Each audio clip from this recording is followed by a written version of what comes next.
आदरणीय नारायण मोदक श्रीभूमि जिले के करीमगंज शहर के कवि हैं।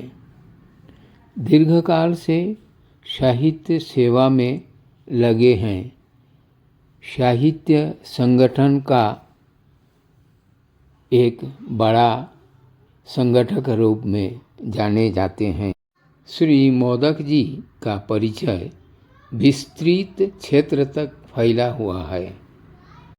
उनकी कविता में भावना के आलोड़न तो है, पर उन्हें पाठकों तक सहज रूप से परिवेशित करने में तनिक जैसे हिचक लगता है। कविता बहुत गहराई, मननशीलता और आवेग का मिश्रण है।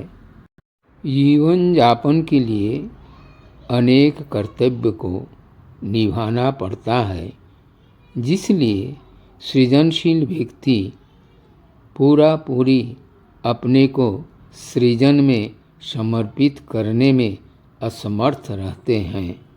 उनकी भावनाओं को सौंदर्य प्रदान कर, अलंकृत कर पाठकों के सामने पेश करने में तनिक दिक्कत होती है।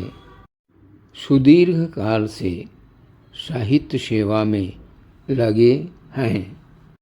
जीवन की अभिज्ञता, गंभीर अध्ययन, विचार, मानव प्रेम आदि गुणों के साथ साथ जब कोई देखता है समाज में फैले दुर्नीति, अविचार, अन्याय, मुखौटा और छद्मवेश का भरमार, तो वह आहत होता है।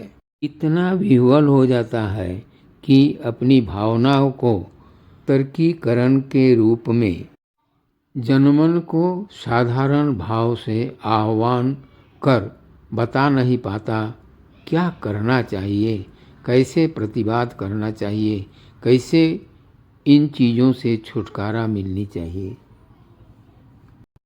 बालार्क प्रकाशन आज श्री नारायण मोदक जी की कुछ कविता लेकर आपके सामने आए हैं और उनकी कविता का हिंदी अनुवाद पेश कर रहे हैं। आशा है कविता आप लोगों को दिल को छू जाएगा।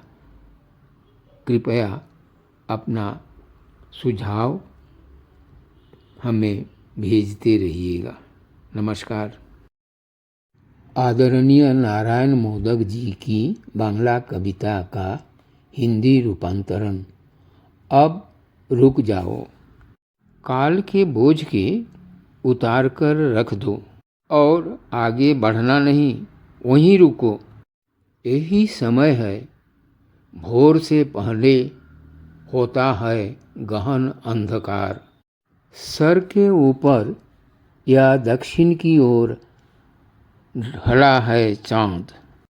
बंद घर में झुलसा पड़ा है शिशु का लाश। यह पृथ्वी बच्चों के रहने लायक नहीं है। सागर में उठा है तूफान, सप्तदिंगा डूब गई है। सौदागर चांद आज व्यवसाय के लिए गए हैं देश से देशांतर। रुको, रुका है सुकांत का रानार, अब न जाओ आगे। 100 साल बाद भी कभी तुम रह गए यंत्रणा कातर। उम्र मात्र 21 साल। धन्यवाद। दूसरी कविता। भाइयों। भाइयों हाथ पकड़ो, बाप बेटा दोनों जेल के अंदर खून हुए हैं। पकड़ा गया जो, वह तो बेकसूर नर सुंदर। दुनिया के लोग हैं स्तब्ध निर्वाक। गृहवधू के होठों से अत्याचार का खून टपक रहा, तो भी वह अपना स्तन रखी है शिशु के मुंह में, जो पान कर रहा है अमृत सुधा। भाइयों, सब हाथ पकड़े रहो, प्रतिवाद में उतरो राजपथ पर। उधर देखो, गाजा शहर हुआ है तसनस बमबारी से। प्रतिवाद में उतरो राजपथ पर। इधर निर्दोष कृष्णदास बाबाजी को जबरन कैद किया गया है। प्रतिवाद करो, सड़क पर उतरो। निमाई सन्यास की तरह जगाई माधाई को प्रेम की दीक्षा मत दो। मुंह बंद मत करो, चुपचाप न रहो। डर से सब घर घर में छिपे रहेंगे। राजपथ शून्य जनहीन हो गया है। भाइयों, प्रतिवाद करो, घर से निकलो। धन्य। कवि की तीसरी कविता परिचय का हिंदी रूपांतरण। दुख आते हैं रात के अंधेरे में, मुझे समृद्ध करने के लिए। मैं खींचते खींचते खुद को लाता हूँ खिड़की के पास। खिड़की खोल देता हूँ, बाहर घन अंधकार। आकाश के सीने में अनेकों शरीरों की कराह, कष्ट और अनेक वार्तालाप। अतीत से दुरांत के अतीत पार होते हुए लौट आती है प्राणों की आकुति। आदरणीय कवि नारायण मोदक जी की आज के अनुष्ठान की अंतिम कविता मैं और तुम हिंदी रूपांतरण है। कौवे खुद को बहुत बुद्धिमान मानते हैं, यह बात सभी जानते हैं। वे छत पर वर्ज्य खाद्य पदार्थ छिपाते हैं, आँखों को बंद करके। सोचते हैं कोई देखता नहीं।